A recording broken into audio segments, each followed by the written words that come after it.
Hey folks, it's me Chris, and I wanted to take a few seconds of your time to talk about this awesome new opportunity that we've been presented with for all of our lovely listeners. We can now offer you all a 1-month free trial from audible.com, allowing you full access to a vast library of audiobooks to choose from. As I mentioned earlier, the trial is completely free, and all you have to do is visit audibletrial.com/GHS and follow the instructions to sign up for a free membership today. We hope you guys enjoy Audible just as much as we do, and thanks for your time.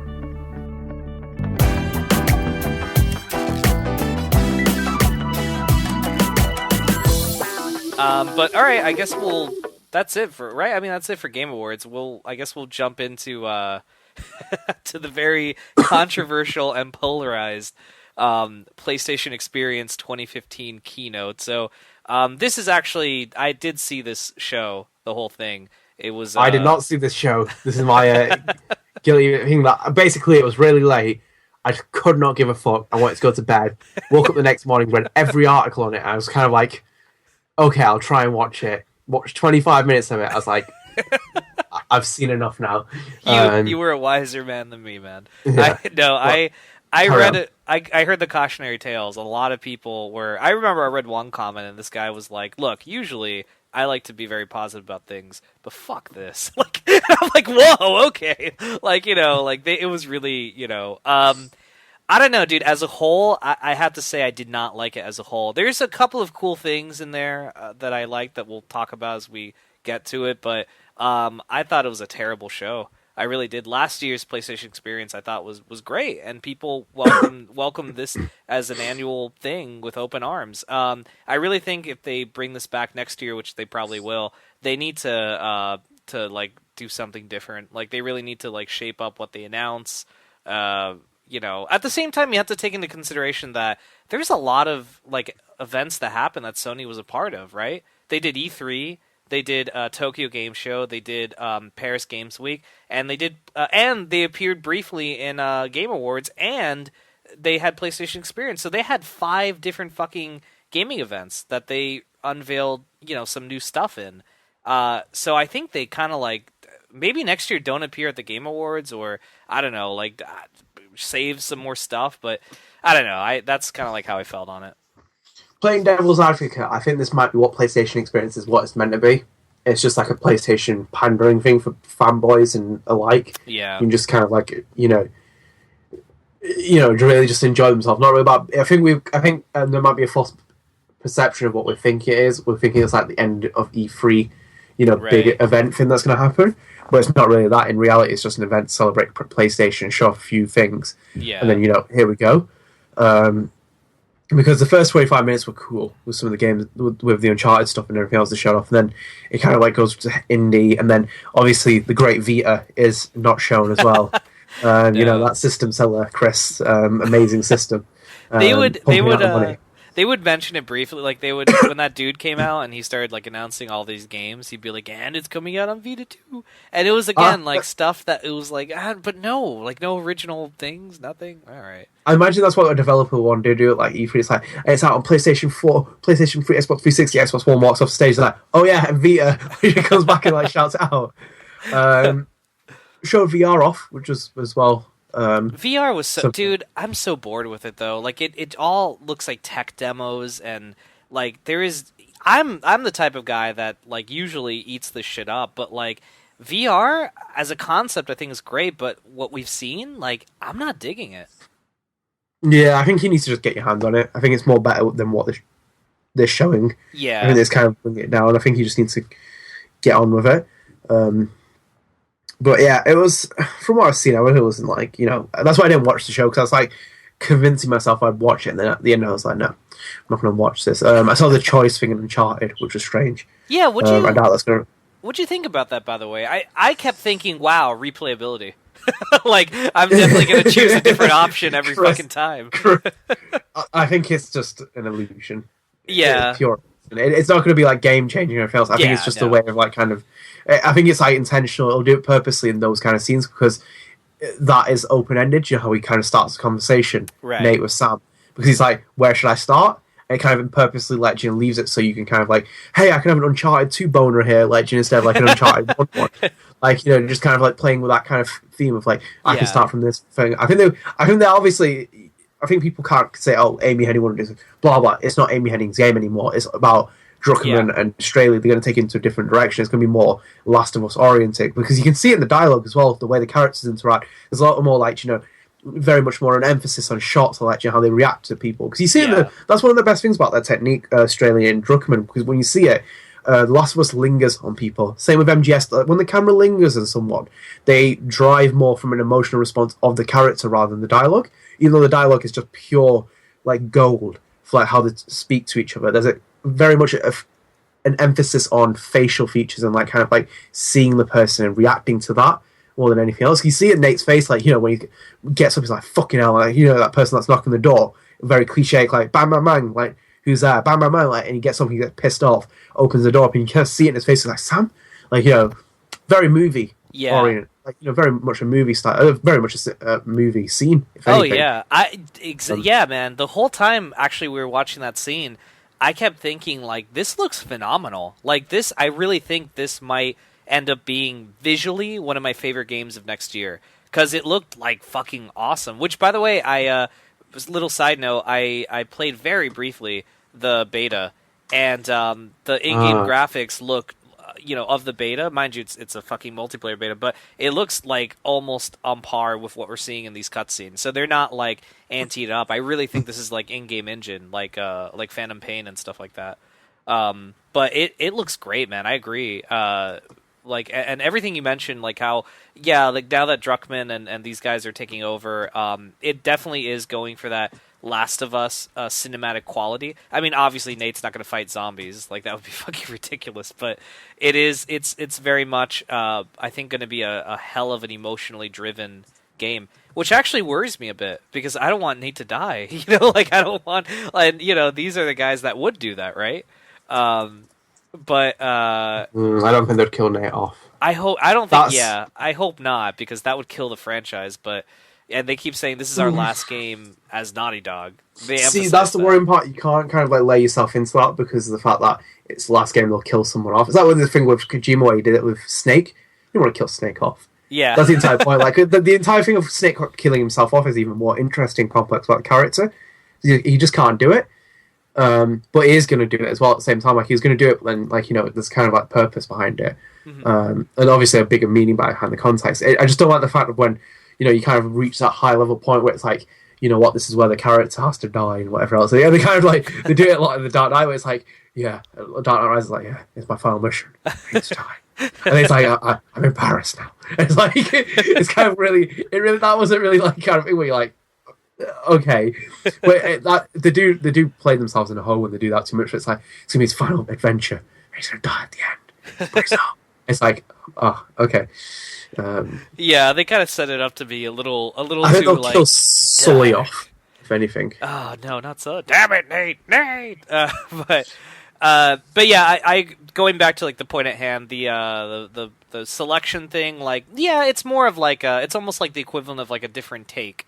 In a movie, in the scenario they showed where there's 3 different options, it's just 3 different takes that what's his name, our boy Baker and this other guy laissez-faire partner, no off. It's just those 2 dudes doing 3 different takes of the same scene, and I'm sure they're going to be sparing. It's not going to be Mass Effect, or anything like that. What cast they've assembled, by the way: Laura Bailey, Nolan North, and Troy Baker. Oh, dude. Huge, it's gonna be one of the best ensemble casts in a video game in a very long time. That looks good. But moving forward with it, dude, how funny was it? They kept talking about Street Fighter V. We talked about that in our predictions, and remember we were both well, I don't think they are. I mean, God, they've talked about it so much. And it's they just brought the guy out wearing another goofy costume to talk about Street Fighter V some more, and it's dude, okay, we get it, we know it's coming out. Okay, go home. All right, everybody knows Street Fighter V is a PlayStation. Street Fighter. I wish they actually got Flash Gordon's card. Ted 2 style Flash. But yeah, generally speaking, I mean, I'm looking through this. I mean, I didn't care about the Adult Swim games at all. Did not care about fucking MLB. I don't care about that. And VR, I mean, like we mentioned earlier, I mean, the thing with VR, like, again, as a concept, I think it's like a cool idea. I think that's really cool to revitalize it. The thing is, I'm very cautious. Like, I wouldn't buy it anytime soon. Like, maybe in like 2 years or something after its release, if it's affordably priced. Because I kind of feel like a little bit like on the defense with Sony right now. Like PS4 is doing great, so I have no qualms with having bought that. Vita, on the other hand, was like dumped in like the river. Like, they shot it and like tied it like to a fucking rock and threw it off the Hudson River. But everything else was just like I don't know, like VR, it sounds like if it fails, they're gonna drop it, just like how they dropped 3D TV and just how they dropped Vita. So I mean, it's the first time ever in a very long time in gaming where I'm like, I would rather wait and see what happens with all this than buy it on day one. I have no interest in it right now. But I think you're right, dude. I think it's more of like you have to try it on yourself. Like, put on the fucking visor and see how it is. It looks great, though. Let me tell you, like, the from what they've shown us, it looks really cool. The visor itself looks really like stylish and futuristic. So it's not like a shitty device, but like, I don't know, man. The price point that they haven't announced yet, which surprises me that they didn't announce it at PlayStation Experience. But everything about it just seems like it's going to be like $500 or $400, and it's like I can't really dish out the cash for that. It'll have to be like 150. I don't think it is, man. They're saying it's going to be. They were implying it's going to be the price of a console, which I think is absurd. Yeah, if it's 150, that'd be great, but I don't know. 150 is the maximum you can put it at. If you put it 300, no one's going to fucking buy it. Mm-hmm. You can't put it at the same price as a console. Can you imagine buying that? You have to buy the console and the thing it'd be like $600. I'd be absurd. I know, that's the thing. Like, I hope we only have so much GMP, right? we don't want fights breaking out at Mother Base. Yeah. Fuck. Fucking hell, like, I go back every fucking time my soldiers just fighting. I have to tell them like their CQC is sloppy. Like, it's just not on. They have layers of Hall Terry Evil coming and break up the fight as well halfway into it. No, but I think, like, seriously, I think they are very skeptical about announcing the price yet. Yeah. The marketing, I expect, will really, really begin to like hit at the beginning of January. At E3 next year, it's a bold prediction. I don't think they're going to show it that much during the stage, because if they do it, they'll do a lot of like what Microsoft did with Kinect, and put too much of an emphasis on that and stray away from what the PlayStation 4 is meant to be. Because I think when you look at it from a gamer's perspective, yeah, it's kind of like thing where it's like, unless like every game starts to really take in what VR is, you kind of like, it's not going to be a huge seller. Well, obviously, to the common man in the market, they'll be like, "Oh yeah, it's fucking VR, and jump on this." But yeah, I'm not actually like thinking about it. I'm surprised they didn't really. I'm not really too surprised that they didn't tell us what the price is. I think they'll announce that at like kind of a lower profile event, especially if it's a higher tier one. So I don't think they want like a huge reception. Like, hey guys, because everyone's watching this event, we'll announce the price is $300. See you later. Go like walk up the stage. $599 like just like say it and run off screen. Really Get a part-time job if you want it. You gotta want to earn it, man. Next gen VR. Like, fuck you, dude. Fucking broke out backs paying for this. You have to get the high prices for it. By the way, I also wanted to mention, like, a lot of people were upset and disappointed with the Final Fantasy VII remake footage. For what dude, that's like probably pre-alpha. For what that is, I think it looks great. I mean, I think it's a good start. Yeah, like, you're not going to see that game for fucking ages. Yeah. Considering how long it took Final Fantasy 15 to make, which is still not out yet. And also how long it's taken for them to make Kingdom Hearts 3. You're not going to see Final Fantasy 7 remake till 2020. Right. Come on. It's so early in development. It's ridiculous. Like, it was pre-alpha. Do you remember the first trailer they showed off for Final Fantasy 15? Where he's not the first one, like maybe like a little bit later, where he's fighting that ice dragon or something. Right. He's climbing up fucking like a wave full of ice and shit. That is so pre-alpha, because like the PS3 would never be able to run this in its fucking dreams. No. So yeah, obviously, I think one of the more interesting was what Square Enix said after the conference. and like kind of said in press releases where it's going to be released almost kind of episodically or something. Yeah, that is I wrote an article for that actually on gamerheadlines.com. You guys can check it out. And I don't know, man. I'm very like mixed about that because they were saying, look, we're gonna make it episodic. They didn't announce price points. They didn't say how many episodes it's gonna be. I mean, theoretically, the original Final Fantasy VII was spread across 3 discs, right? So if they made it like 3 episodes, almost like what Half-Life, like that episodic Half-Life was supposed to be, I'd be cool with it. My only problem is I don't know if Square is very, on point with this. I just don't want it to become like what Resident Evil Revelations 2 was, where it's like the whole goddamn game was completed and they just nickeled and dimed you so you could like spread it off across like every week or something like that. I don't know. I mean, a part of me is understandable because I understand they want to include as much content as they can. But another part of me is like, why would you do that though? I don't understand. Yeah, no, I think about that. Yeah, it's bizarre, but yeah, it looked great. I really didn't see what the hubbub was, and I'm looking through. I mean, there really wasn't anything else that caught my eye. I know. Day of the Tentacle remaster, they showed that off in full throttle. I'm not big on those. I saw the thing about Sean Layden as well, coming out with his fucking Crash Bandicoot t-shirt on. Yeah. And it was like, yeah, Crash is gonna get Crash? No. I was really thinking at the end they're going to announce it. It might be carrying on a tradition like last year with Final Fantasy VII Remake. No, with Final Fantasy VII coming to PS4, the PC version. When the Square president announced it, it's like Final Fantasy VII is coming to PS4, the PC port, and everyone's like, "What the fuck?" So, like, do you think like that was his way, like, continue the tradition? Like, look, he's wearing a shirt; they're probably gonna announce something. It's like Crash? No, just like a fucking what was it, Horizon, where he's like Crash? No Crash. Ni no Kuni 2, that was really cool. I actually did not play the original Ni no Kuni, but visually that game is like a splendor to look at, and I know a lot of people really dug it, so that's cool they're making a sequel to it. Yeah, I don't know, man. Everything else, Rez for VR, I didn't care. Ratchet and Clank, I've never been into. The Destiny thing, I mean, I guess that was kind of cool.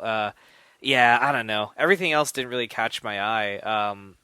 It was kind of a less than stellar show. It really, it didn't.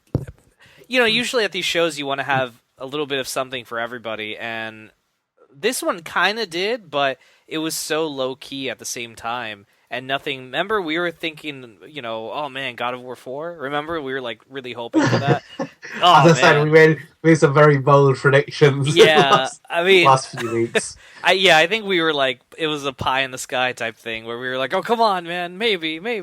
But yeah, no, it failed to deliver on that point. So I felt like the moment where it's like you rock your socks off and like fucking PlayStation was like, yeah, this is coming. It's like nothing really happened. Like, oh, I thought they would really use it as like an E3 type of platform to really bolster what they have in 2016. Yeah, but it doesn't seem to be the case. And I think more of the focus is going to be later on then. Early 2016 with E3 as well, and etc. etc. I think so too. It's a shame, but that's just what it is. But I guess that's it. I have nothing else to say on PlayStation Experiencer. I mean, it was really cool. In as a whole, it was really awesome to get like 2 different like events back to back. It's just unfortunate that one of them was like pretty okay, and the other one was just like a bummer. But you know what, man? That's it. That's all the events for the year. I know 2016 is going to have like, oh, holy shit. We're going to have like all the things back again. E3, Gamescom, I'm sure Paris Games Week is going to happen again. Yeah, they're going to really want to push that out again. So it's going to be a good year. Next year, we're going to have the same things happening again. So, I'm sure it's going to be like fun to a certain degree. But yeah, I guess that's all she wrote for 2015. Yeah, I think we're done. So that's it for this week's episode. Thank you for joining us, guys. Don't forget to follow the Gamer Headline Show on Twitter at TGH Show and like our official Facebook page, the Gamer Headline Show, for up-to-date episodes from Gamer Headlines' official podcast. Additionally, the Gamer Headline Show can be found on Podbean, Stitcher, iTunes, YouTube, and, of course, right here at gamerheadlines.com. Thanks for tuning in, and we'll see you next week. Goodbye, everybody. I've got to go. Gotta leave. No, I'm not gonna sing. I'm not gonna ruin Freddie Mercury.